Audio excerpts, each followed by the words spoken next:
national politics has largely remained volatile for numerous reasons.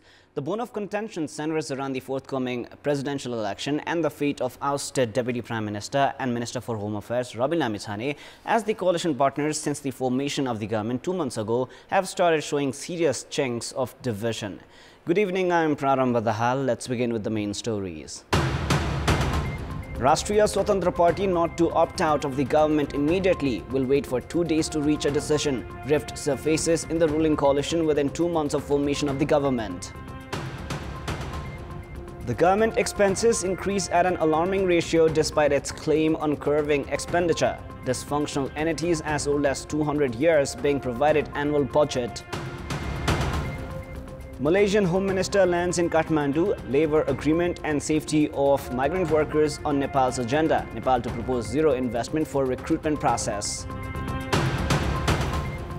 And can includes tainted rape-accused cricketer Sandeep Lamithane in the short list of 20 players for the World Cricket League 2 series against Scotland and Namibia. Rashtriya Swatantra Party will not immediately quit the government and wait for 2 days to reach a decision. The joint meeting of the party's Central Committee and the Parliamentary Party held in Basundhara today has decided not to quit the government with immediate effect. Rashtriya Swatantra Party has decided to wait for 2 days following the request of Prime Minister Pushpa Dahal and CPN-UML chairperson KP Sharma Oli, who is also the chair of the high-level political mechanism of the ruling coalition. The RSP leaders have also demanded the meeting of the high-level political mechanism. Party chair Rabi Lamithane had called today's meeting after Prime Minister Pushpa Dahal's reluctance in assigning the Ministry of Home Affairs to Rashtriya Swatantra Party following the Supreme Court verdict on Lamithane's citizenship case. While Lamithane was in favor of quitting the government, other members had applied pressure against the move. Lamithane, who lost his positions of Deputy Prime Minister, Minister for Home Affairs and Parliamentarian following the Apex Court verdict, has been insisting on his reappointment as the Home Minister. The Prime Minister and CPN Maoist Centre chairperson Pushpa Dahal has said that there will be no change in the ruling coalition equation anytime soon. Speaking with journalists at the party headquarters in Peristada earlier today, Prime Minister Dahal had claimed that Rashtriya Swatantra Party would not withdraw support to the government. He had also added that the political equation would not change at the moment.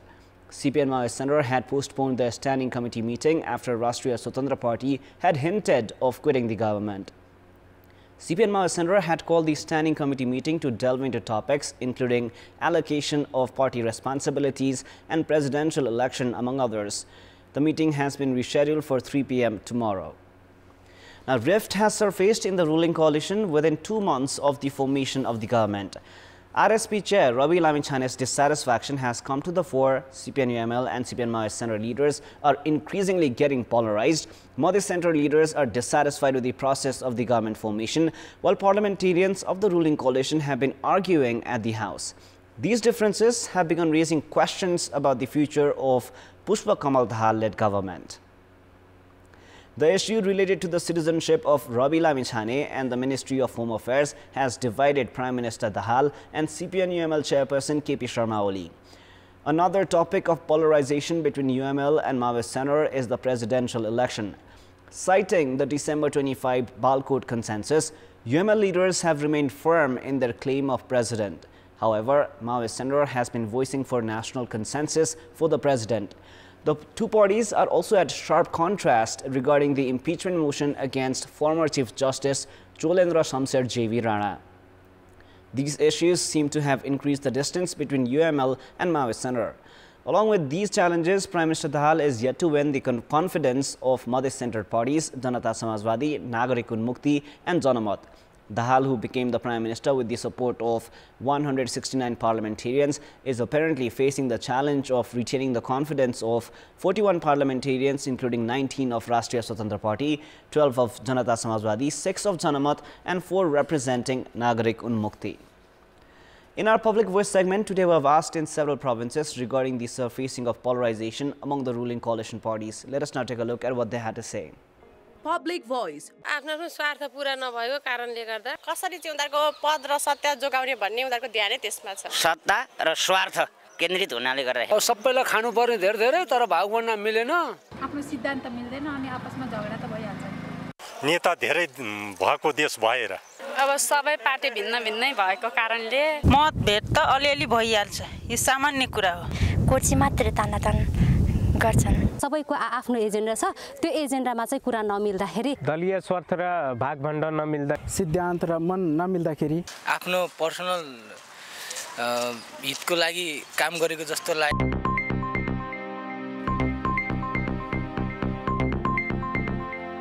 Parliamentarian of Nagarik Unmukti Party Arun Kumar Chaudhary has been arrested. Police arrested Chaudhary from Banke earlier this afternoon. Elected as the member of the House of Representatives from Koilali Electoral Constituency 2, Chaudhary has been convicted in an arson case as he had set ablaze public property. Arrested from Banke, Chaudhary has been taken to Koilali. The District Court of Koilali had sentenced Chaudhary to 6 months behind bars with a fine of 800,000 rupees 10 years ago. However, the verdict was yet to be implemented, while Chaudhary was earlier on the run prior to his election as the Koilali Constituency 2 lawmaker. Now, Speaker of the House of Representatives, Devraj Ghimire, has said that he will operate the parliament sessions in line with the constitution, laws and regulations.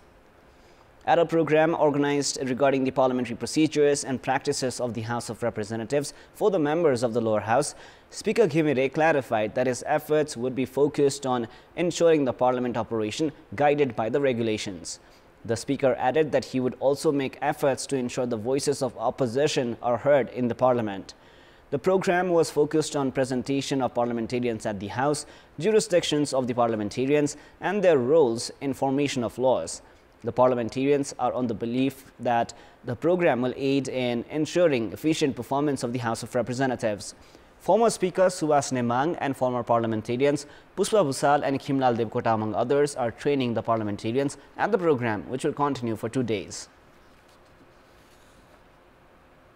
Election for the Deputy Chairperson of the National Assembly is slated for the 6th of February. Political parties have not prioritized the position as it does not have much meaning in terms of the national politics. The Election Commission has published a schedule for registration of candidates for the position of Deputy Chair of the National Assembly on the 5th of February. However, mainstream political parties Nepali Congress, CPN-UML and CPN-Maoist Center do not seem to be prioritizing the position. Defeated in the position of the Speaker and Deputy Speaker of the House of Representatives, Nepali Congress has decided to hold discussions with other parties regarding the candidacy for the National Assembly Deputy Chair. Based on the December 25 consensus between UML and Maoist Center, the position of National Assembly Deputy Chair is allocated to Maoist Center. Malaysian Minister for Home Affairs Saifuddin Ismail arrived in Nepal earlier this evening. The visiting Home Minister landed at the TIA at 9 p.m. The minister, who arrived at the Tribhuvan International Airport earlier this evening, is scheduled to hold talks with Prime Minister Pushpa Kamal Dhal and Minister for Labour, Employment and Social Security Dol Prasad Aureal tomorrow. Issues of labour agreement are set to be discussed during the Malaysian minister's visit to Nepal. The Malaysian delegation and the stakeholder authorities of Nepal are set to hold talks regarding mutual relation, labour agreement, among other issues. Minister Ismail is scheduled to leave for Bangladesh on Saturday. A bilateral meeting between Nepal and Malaysia is scheduled for tomorrow in the presence of Malaysian Minister for Home Affairs. At the meeting, Nepal is to raise topics including the implementation of labour agreement reached 4 years ago and appropriate remuneration and security for Nepali workers in Malaysia. Nepal will also propose zero investment for application by Nepali workers during recruitment process. Nepal is to draw the attention of the Home Minister of Malaysia regarding the implementation of the labour agreement between the two nations reached in October 2018. Nepali officials will also raise topics including security of Nepali migrant workers in Malaysia and the release of 14 arrested Nepali nationals, among others. Labour experts have urged the government to raise topics including the implementation of the labour agreement and social security of Nepali workers. Post-coronavirus pandemic, the government of Malaysia is recruiting 500,000 migrant workers in its industrial and agriculture sectors. Malaysia is a major destination for Nepali workers with around 400,000 Nepali nationals working there. Most Nepali workers are employed as security guards in Malaysia. The government expenses have increased at an alarming ratio despite its claim on efforts in progress to curb the expenditure. The Ministry of Finance has decided to reduce expenditure, but the reports recommending ways to do so have remained ignored. No attention has been paid towards reducing the number of state bodies that have been depleting the state coffers. Even in such a situation, expenses are increasing with similar nature of projects and programs. Samyam Company, an office inside Singhadarbar, which was established in 1806, is allocated annual budget by the government. The entity, which was drawn into the Balwater land scandal, was allocated 14.3 million rupees for the ongoing fiscal year by the government. Of the 1,793 billion rupees of the budget for the ongoing fiscal year, 1,183 billion rupees have been allocated for administrative expenditure. The development expenditure is limited to 380 billion rupees, while the national loan has exceeded 2 trillion rupees, and it has become difficult to fund the administrative expenses. In such a scenario, the government has not been able to reduce the number of unnecessary entities that have only been depleting the state coffers. Likewise, expenses have also increased by forming similar commissions, trusts, projects, centers, academies, and programs for similar works. There are a dozen of projects and programs for agriculture alone. Projects under the President include programs for today conservation, enhancing education standards, and promoting women entrepreneurship. There are no assessment of these programs. National Youth Council, National Youth Mobilization Program, and Youth Self-Employment Program, among others, are similar initiatives for the youth. Now, projects and programs that make barely any contributions to the national economy are still in existence under all the ministries. The government has not paid any interest in reducing the number of entities and programs that only increase unnecessary expenditure. Instead, the trend of each government adding new and similar entities has only continued to increase administrative expenditure. It is now time for our segment Public Pulse, where you text us with your opinion. Public Pulse. Before we ask today's question, let us take a look at the result from yesterday's poll. Yesterday, we asked what should be done to enhance the quality of school-level education. 29% were for A, scientific curriculum, 60% were for B, improvement in teaching procedure, and 11% were for C, aware parents and guardians. And here is our today's question. Why has the government given continuity to needless officers? Your options are A, doesn't wish to curb on expenses, B, pressure from employees, and C, to recruit cadres. The voting is on. Type NEWS, select your option A, B or C, and send it to 34001 to share your opinion with us. Welcome back. It is now time for the sports news. Sports news. Tainted cricketer Sandeep Lamichhane, who is facing a rape charge, has returned to the closed camp of the men's national cricket team. Cricket Association of Nepal (CAN) has included Lamichhane in the list of 20 players for the camp. Now, earlier this week, CAN had announced a 28-member preliminary squad for the ICC World Cricket League 2 series involving Namibia and Scotland. 10 players were removed from the preliminary list, while CAN has included Lamichhane and Pratish GC in the squad of 20 members. The selection committee had inquired CAN about Lamichhane's availability before the announcement. Lamichhane, who is alleged of raping a minor, has been called for the closed camp after a Pokhara meeting of CAN's working committee lifted the suspension imposed on him. Lamichhane is also almost certain to make it to the final list of 18 players unless there is some last-minute intervention. Prior to this, CAN had suspended Lamichhane on the 8th of September. However, Patan High Court had released him on a bail amount of 2 million rupees on the 13th of January. When Lamichhane has been barred from leaving the country, he must inform the District Police Kathmandu before leaving the valley as well. Meanwhile, CAN is also understood to have made preparations to include Lamichhane in all tournaments to be held in Nepal. The rape case against Lamichhane is in progress at the Kathmandu District Court, while the Office of the Attorney General had moved the Supreme Court against the High Court's decision to release him on bail, demanding investigations with judicial custody. Up next is the weather update.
That is all for the moment. Up next is the News Nepali. Thank you for staying with us. Goodbye for now.